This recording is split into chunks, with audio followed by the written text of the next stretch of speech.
વિદ્યાર્થી મિત્રો, કેમ છો? બધા મજામાં છો ને? આપણે હિન્દી વિષયમાં ધોરણ 5માં પ્રકરણ નંબર 9 કૈસા સુર ભાગ 1 અને 2માં પ્રકરણની સમજૂતી અને સ્વાધ્યાયની ચર્ચા કરી હતી. આજે આપણે આ પાઠનો અભ્યાસ સ્વાધ્યાય પોથી દ્વારા કરીશું. તો તમે પણ સ્વાધ્યાય પોથી લઈ તૈયાર થઈ જાઓ નોંધ કરવા માટે, બરાબર ને? તો ચાલો સ્વાધ્યાય પોથીમાંથી આ પાઠ વિશે વધુ માહિતી મેળવીએ. તો ચાલો વિદ્યાર્થી મિત્રો અભ્યાસની શરૂઆત કરીએ. પાઠ નંબર 9 કૈસા સુર. અહીં પહેલાં આપણે શબ્દાર્થ આપેલા છે એ જોઈ લઈએ. ખેત એટલે ખેતર, સબ્જીયા એટલે શાકભાજી, સરતાજ એટલે સર્વશ્રેષ્ઠ, અનૂઠા એટલે ઉત્તમ, જ્વર એટલે તાવ, દોપહર એટલે બપોર, આખિર એટલે અંતે છેલ્લે, મનભાવન એટલે મનપસંદ.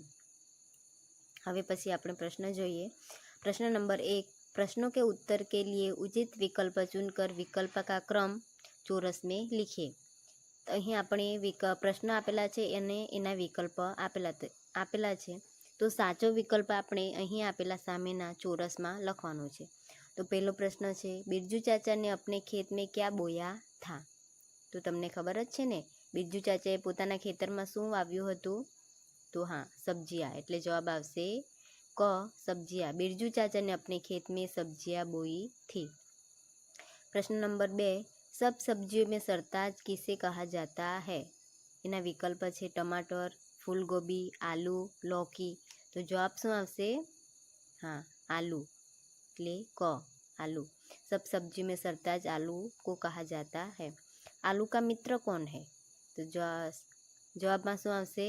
આ વિકલ્પ છે એમાં શકરકંદ, કરેલા, ભીંડી, ટમાટરમાંથી શું આવશે? શકરકંદ. એટલે અ અહીં લખેલું છે. प्रश्न 4, इनमें से बेलों पर लगने वाली सब्जियां कौन सी है? विकल्प से करेला, लौकी, बंद गोभी, फूल गोभी, भिंडी, बैगन, प्याज, आलू. तो जवाब શું આવશે? अ, करेला और लौकी. किस सब्जी की कोमलता और अनूठे स्वाद की सभी प्रशंसा करते हैं? વિકલ્પ છે બેંગન, ગાજર, આલુ, ભીંડી. જવાબ શું આવશે? ડ, ભીંડી. હવે પછીનો પ્રશ્ન છે પ્રશ્ન નંબર 2, चित्र को पहचान कर उसके नीचे नाम लिखिए. અહીં બધા ચિત્રો આપેલા છે શાકભાજીના, એના આપણે નામ એને ઓળખીને આપણે નામ લખવાના છે. એના નામ નીચે આપેલા જ છે, એમાંથી આપણે લખવાના છે. તો પહેલાં છે અદરક, પછી શકરકંદ, પછી મિર્ચ, લौकी, ગાજર, બંદગોબી, ભીંડી, ટમાટર, બેંગન, ફૂલગોબી, કરેલા, મટર, સલગમ, કકડી, ધનિયા. હવે પછીનો પ્રશ્ન નંબર 3, પાઠ કાવ્ય કે આધાર પર રિક્ત સ્થાનો की પૂર્તિ कीजिए. અહીં શબ્દ આપેલા છે, એના આધારે આપણે આ ખાલી જગ્યાની પૂર્તિ કરવાની છે. તો પહેલું છે ખાલી જગ્યા, करेले को खाली जगह ने बीच में ही रोक दिया. किसे रोक दिया? किसने रोक दिया करेले को? ખાલી જગ્યામાં શું આવશે? જવાબ टमाटर. करेले को टमाटर ने बीच में ही रोक दिया. બીજી ખાલી જગ્યા છે, बिरजू चाचा खाली जगह के वक्त पेड़ की छाया में आराम कर रहे थे. किस वक्त? जवाब શું આવશે? दोपहर. बिरजू चाचा दोपहर के वक्त पेड़ की छाया में आराम कर रहे थे. प्रश्न नंबर 3, आखिर में खाली जगह बैंगन आया. जवाब શું આવશે? कलगीदार. आखिर में कलगीदार बैंगन आया. खाली जगह नंबर 4, सभी सब्जियां खेलते खेलते खाली जगह पर उतर आई. जवाब શું આવશે? नोक झोंक. सभी सब्जियां खेलते खेलते नोक झोंक पर उतर आई. 5મી खाली जगह, लौकी का खाली जगह बनाया जाता है. जवाब શું આવશે? हलवा. लौकी का हलवा बनाया जाता है. હવે પછીનો પ્રશ્ન 4, सही विधान के सामने सही और गलत विधान के सामने गलत का चिन्ह कीजिए. એટલે સાચું હોય તો ખરાની નિશાની અને ખોટું હોય તો ખોટાની નિશાની આપણે કરવાની છે. તો પહેલું વાક્ય છે, खेत की सारी सब्जियां खेलने के लिए इकट्ठी हुई. સાચું કે ખોટું? સાચું. टमाटर सब सब्जियों में सरताज है. સાચું આવશે કે ખોટું? હા, ખોટું. પછી ત્રીજું છે બંધ ગોभी पुलाव और चटपटी कचौरी की जान है, साचू के खोटू? खोटू।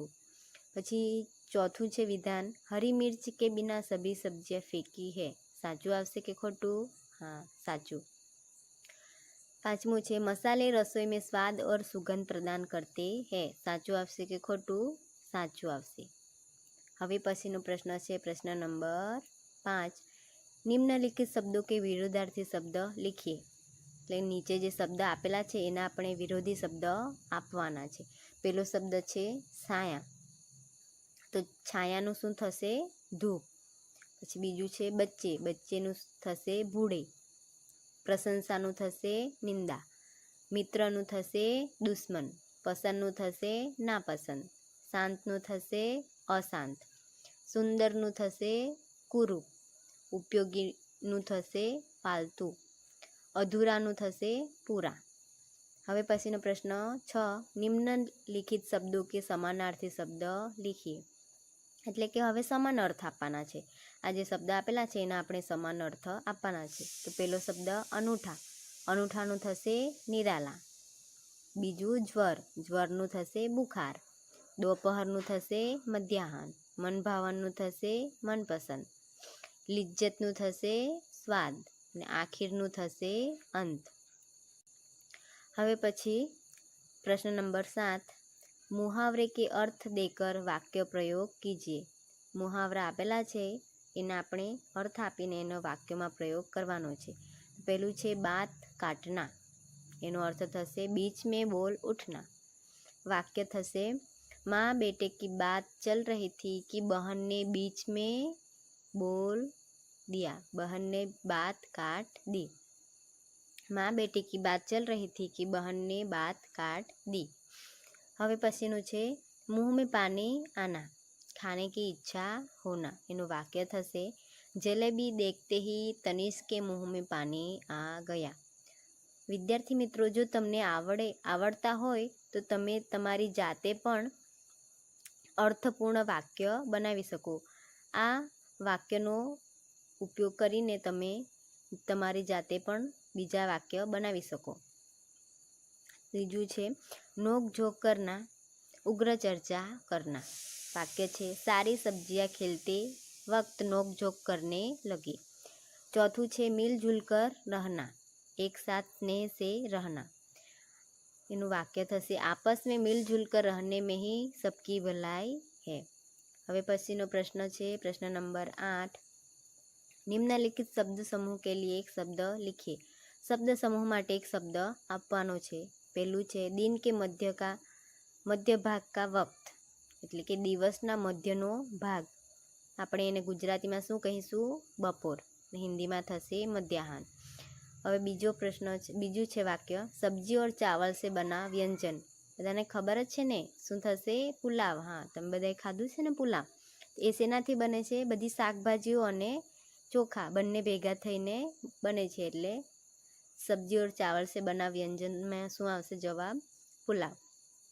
હવે 9મો પ્રશ્ન, ભિન્ન શબ્દ પર ચોરસ કીજીએ। અહીં આપણે જે અલગ શબ્દ પડે છે એના પર ખાનું બનાવવાનું છે। આપણે આ ભાગ 2માં પાઠ્યપુસ્તકમાં આ પ્રશ્નની વિગતે ચર્ચા કરી છે। અહીં આપણે એને જોઈએ કે પ્રશ્ન 1, મિર્ચ, અદરક, લહસુન, ફૂલગોબી। અહીં જે શબ્દ અલગ પડે છે એના પર આપણે ચોરસ કરવાનું છે। તો અહીં અલગ કયો શબ્દ છે? ફૂલગોબી, માટે એના પર ચોરસ કરેલું છે। બીજું છે પાલક, ગાજર, લોકી, સેબ, તો અલગ કયું છે? સેબ। ત્રીજું છે કકડી, ગાજર, બંધગોબી, કેલા, અલગ કયું છે? કેલા। ચોથું છે પપીતા, મૂલી, આમ, અનાર, અલગ કયો શબ્દ છે? મૂલી। પાંચમું છે કનેર, ધનિયા, ગુલાબ, ચમેલી, પાંચમું એમાં અલગ કયું પડશે? ધનિયા।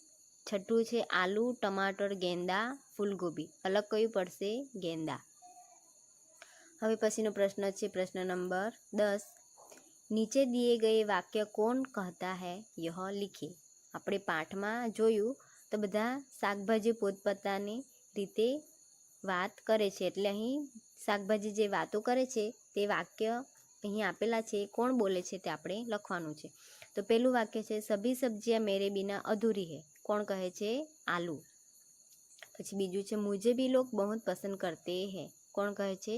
शकरकंद। પછી ત્રીજું છે हमें भूल गए, આ કોણ કહે છે? मटर। ચોથું છે हलवा तो मेरा भी बनता है, આ કોણ કહે છે? હા, गाजर। પછી પાંચમું છે मुझे खाने से लोग स्वस्थ रहते हैं, આ કોણ કહે છે? તો गाजर। પછી છઠ્ઠું છે मैं भी आरोग्य के लिए उपयोगी हूँ, કોણ કહે છે? बंद गोभी। પછી સાતમું છે मेरा बिना आप सबकी क्या कीमत है, આ કોણ કહે છે? मिर्च। પછી આઠમું છે मैं पतली और चुस्त हूँ, આ પણ કોણ કહે છે? मिर्च। પછી નવમું છે तेरा नाम सुनते ही बच्चे दूर भागते हैं, આ કોણ કહે છે? टमाटर। પછી દસમું છે सिर्फ रूप रंग ही काफ़ी नहीं है, આવું કોણ કહે છે? करेला।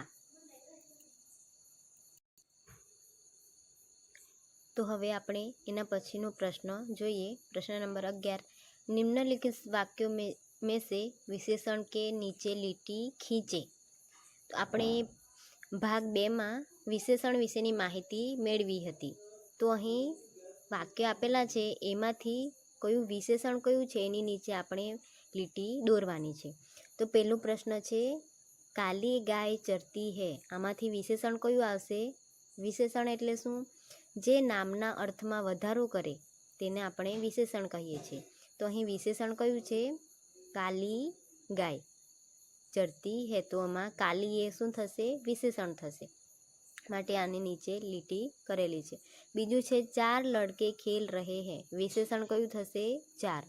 પછી ત્રીજું છે गिलास में थोड़ा दूध है, તો કયું આવશે વિશેષણ? થોડા, થોડા એ વિશેષણ છે। ચોથું છે टोकरी में लाल टमाटर है, તો વિશેષણ શું છે? લાલ। પછી રમેશ તેજસ્વી છાત્ર હે, તો વિશેષણ કયું છે? તેજસ્વી। પછી છઠ્ઠું છે રાજુ સ્વસ્થ બાલક હે, વિશેષણ કયું થશે? સ્વસ્થ। એટલે કે નામના અર્થમાં, એટલે કે એની ગુણમાં વધારો કરે, નામના ગુણમાં વધારો કરે એને આપણે વિશેષણ કહીએ છીએ, બરાબર ને? તો રાજુ સ્વસ્થ બાલક, રાજુ એ બાળક તો છે પણ કેવું બાળક છે? સ્વસ્થ બાળક છે, એટલે નામના અર્થમાં વધારો કરે છે, એટલે અહીં વિશેષણ સ્વસ્થ આવશે। પછી સાતમું છે મુझे नींबू पसंद है, તો અહીં વિશેષણ શું આવશે? નીંબુ।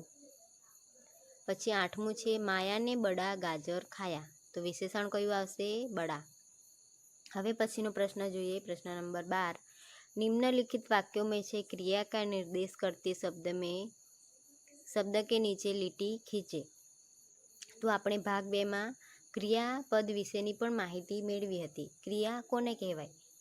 તો વાક્યમાં કોઈ ક્રિયા કરવાનો બોધ દર્શાવવામાં આવે એને આપણે ક્રિયા કહીએ। તો અહીં આપણે જોઈએ વાક્ય આપેલા છે એમાં આપણે જોઈએ પહેલું વાક્ય છે કે મીના દોડતી હે, તો અહીં મીના દોડતી હે, તો અહીં ક્રિયા કઈ આવશે? દોડવાની ક્રિયા થાય છે। મીના શું કરે છે? તો દોડે છે, તો ક્રિયા કઈ આવશે? દોડતી હે, દોડતી એ ક્રિયા થશે। બીજું છે રાજન પડતી હે, તો ક્રિયા કઈ થાય છે?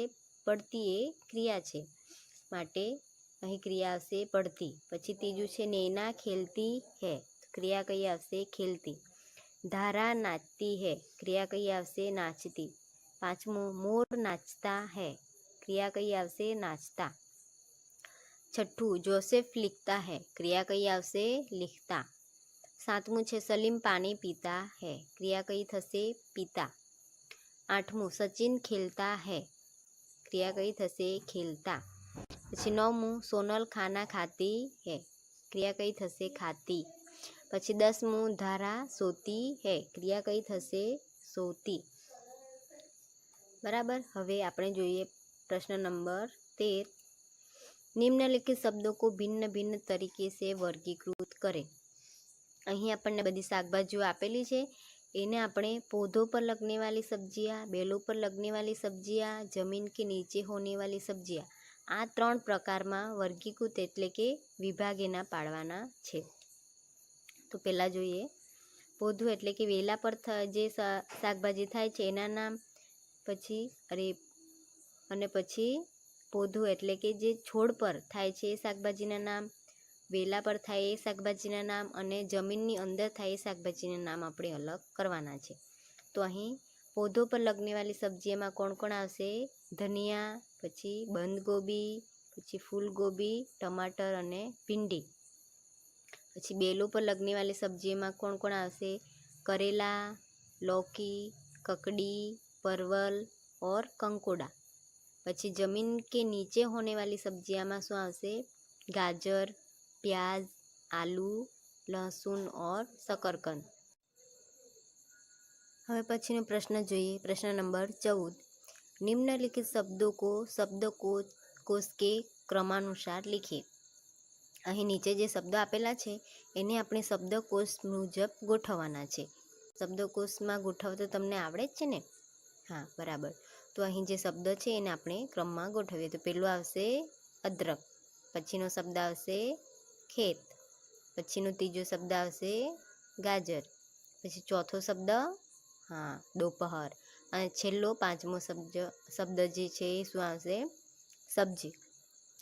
બરાબર. तो हवे एना पछीनो प्रश्न छे. प्रश्न नंबर 15. निम्नलिखित गुजराती शब्दों के हिंदी शब्द लिखिए. आपने नहीं गुजराती में शब्द आपेला छे एने आपणे हिंदी में शब्द लखवाना छे. बराबर. पहलो शब्द छे खेतर. खेतरनो हिंदी शुं थशे? खेत. बीजो छे शाकभाजी. शाकभाजीनुं शुं थशे? सब्जिया. तीजू छे स्वादिष्ट. एनुं शुं थशे? लिज्जतदार. चौथुं छे રીંગણ. एनु शुं थशे? बेंगन. पांचमू दूधी. एनु हिंदी में शुं थशे? दूधी ने शुं कहेवाशे हिंदी में? लौकी. छठ्ठू छे आदू. आदू ने हिंदी में शुं कहेवाय? अदरक. सातमू छे वटाणा. एने शुं कहेवाशे? मटर. आठमू छे बटाटा. एने शुं कहेवाय हिंदी में? आलू. नवमू छे मरचू. एने हिंदी में शुं कहेवाशे? मिर्च. तो विद्यार्थी मित्रों, आज आपणे भाग 3 में स्वाध्याय पोथीना 1 થી 15 प्रश्नों चर्चा करी. हवे आपणे आवता भाग में बाकीना प्रश्नों तैयारी करीशुं. एनी चर्चा आपणे भाग 4 में करीशुं. त्यां सुधी तमे आ प्रश्नों जे आपणे जोया स्वाध्याय पोथी में 1 થી 15 प्रश्नों एनी नोंध तमे स्वाध्याय पोथी में करी लेजो अने एनी तैयारी करजो. त्यां सुधी आवजो.